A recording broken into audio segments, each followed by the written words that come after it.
பற்றி ஐசுன்னு சொன்னோன்னே இவ்வளோ பேர் கத்துறாங்க பார்த்தீங்களா. அதுக்கு முன்னாடி முத்து சொன்னாப்புல, அது என்னமோ தெரியலண்ணே, ஐசு எல்லாத்துக்கும் ஒரு பாட்டு போட்டாங்க, ஐஸ்வரப்ப மட்டும் 5 பாட்டு போட்டாங்க அப்படின்னு சொன்னாப்புல அன்பு தம்பி முத்துக்குமரன். நல்ல விஷயம் தான். ஆனால் தம்பி, எல்லாரும் நடிச்ச அந்த படம் நல்லா இருந்தால் மட்டும்தான் தான் நடிச்சது நல்லா வரும். நம்ம மட்டும் நல்லா நடிச்சா பத்தாது. இப்படி அளவு கடந்த ஒரு சினிமாவை நேசிக்கிற ஒரு ஹீரோயினியை நான் மாமல்ல பார்த்தேன்.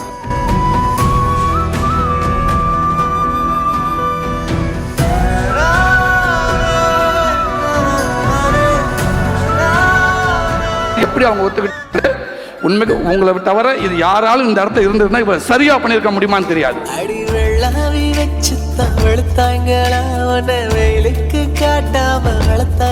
தம்பி டிஜே, நீ ஒரு ஆள் போற இடம்லாம் கூட்டிட்டு போலாம்டா.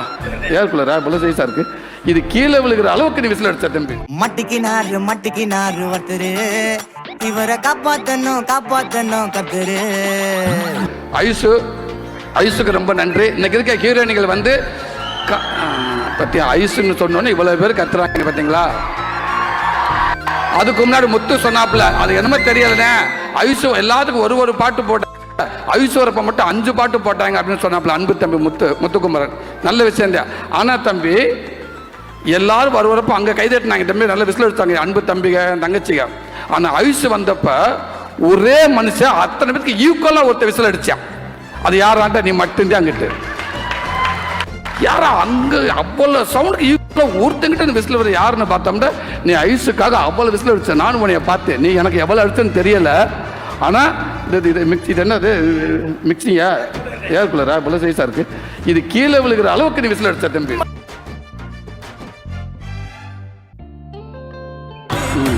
அப்படி பரவாயில்ல, நல்ல விஷயம் தான் தம்பி. ஸோ அப்படி ஒரு ஹீரோயினி இந்த கதையை சொன்னவொன்னு நான் டேரக்டர் கேட்டு, ஹீரோயினி கதை சொல்லியாச்சு என்ன சொன்னாங்க, ஆனால் கதை கேட்ட இந்த கதையை நான் பண்ணுறேன்னு சொல்லிட்டாங்க அப்படின்ட்டு. உண்மைக்கு இன்னைக்கெல்லாம் ஒரு ஹீரோயினி கிட்ட கதை சொல்லி ஓகே பண்ணல சாதாரண விஷயம் இல்லைங்க. ஏன்னா பாதி பேர் இந்தியில் இருக்காங்க, இங்கிட்டு நம்மளால போய் உட்காந்து கதை சொல்கிறப்போ அவ்வளோதான். அது ஒரு 10 நிமிஷத்துக்கு மேலேயே சரி பேசாமல் யாராவது வர வச்சுருவோமா ஹிந்தி தெரிஞ்சவங்கள. ஏன்னா ஒவ்வொரு லாங்குவேஜும் ஒவ்வொரு ஹீரோயினும் இருக்காங்க. சில பேர் தமிழ் தெரியாது, அப்போ அவங்க கதை சொல்ல புரியுற கஷ்டம். சில பேருக்கு இங்கிலீஷ் தெரியும். ஆனால் ஐசு கதை கேட்டோன்னு ஓகே பண்ணிட்டான். காரணம் இந்த உறவு சார்ந்து அந்த ரோல் தாங்க. இப்படி ஒரு கேரக்டர், இப்போ நம்ம மண் சார்ந்த கேரக்டரை நம்ம போய் பண்ணணும் அப்படி முடிவெடுத்துறாங்க. இவ்வளோ சின்ன வயசில் இவ்வளோ அழகாக இருக்காங்க.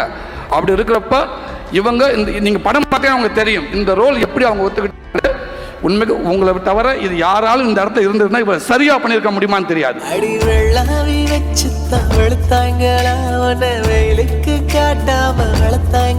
தம்பி டிஜே, நீ ஒரு ஆள் போற இடம்லாம் கூட்டிட்டு போலாம்டா. அவ்வளோ சூப்பராக நடிச்சிருக்காங்க. அந்த கதை கேட்டதா. அதே மாதிரி ஒருவன் அண்ணே பொதுவாக நம்ம நடிச்சு முடிச்சுட்டு நான் நடித்த சீனை தான் போய் நான் ரூமுக்கு போனதுக்கப்புறம் வீட்டுக்கு போனதுக்கப்புறம் ஃபோன் பண்ணி டேரக்டர்கிட்ட கேட்பான், எப்படி வந்திருக்கு, நல்லா வந்திருக்கா அப்படின்னு எல்லாரும் கேட்பாங்க. ஏன்னா தான் நடித்த சீன் நல்லா வரணும்ண்டு. ஆனால் ஐஸ் என்ன பண்ணுவாங்கன்னா, அவங்க நடித்த சீன் நட்டாலும் மற்ற சீன் அந்த படத்தில் முக்கியமான சீன்லாம் இருக்குங்களா, அது இன்னைக்கு எடுக்கிறீங்களா, ஆமாம் எடுத்தாச்சு. அப்படியே டேரக்டர் சார் என்ன பண்ணுறப்ப ஃப்ரீயாக இருக்காரு, ஓகே நான் அவருக்கு ஃபோன் பண்ணுறேன் அப்படின்னு டேரக்டர் ஃபோன் பண்ணி, சார் இந்த சீன் நல்லா வந்துருச்சா, நல்லா எடுத்தாச்சா, அந்த பாட்டி நல்லா நடிச்சிட்டாங்களா, எல்லாமே நல்லா நடிச்சாங்களா, ஓகே சார். என்னடா இந்த பொண்ணு நடிக்கையில் அந்த சீன் அவ்வளோ விசாரிக்குது. என்னன்னா எல்லாரும் நடிச்ச அந்த படம் நல்லா இருந்தால் மட்டும்தான் தான் நடிச்சது நல்லா வரும். நம்ம மட்டும் நல்லா நடிச்சா பத்தாது. இப்படி ஒரு அளவு கடந்த ஒரு சினிமாவை நேசிக்கிற ஒரு ஹீரோயினியை நான் மாமல்ல பார்த்தேன். நன்றி ஐசு.